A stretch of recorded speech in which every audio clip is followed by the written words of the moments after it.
Hey guys, welcome to my channel. তো তোমরা কেমন আছো? তো আজকে আমি বাড়িতে বানাচ্ছি ব্রেড পকোড়া। তার জন্য একটা বাটিতে নিয়ে নিয়েছি 4 চামচ বেসন। তাতে দিয়ে দেবো 1 চামচ লবণ, মরিচ, হলুদ, গরম মশলা, জিরে দিয়ে ভালো করে এটাকে মিক্স করে নেব। তারপর এটাতে দিয়ে দেবো জল।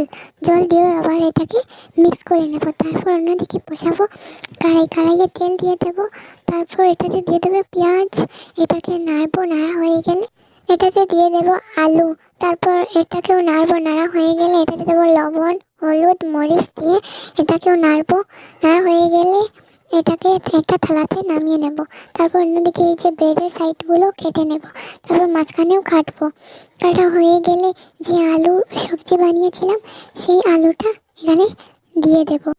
আলুটা ব্রেডের উপরে দেওয়া হয়ে গেলে এবার দেবো উপরে আমি আরেকটা ব্রেড লাগিয়ে দেবো।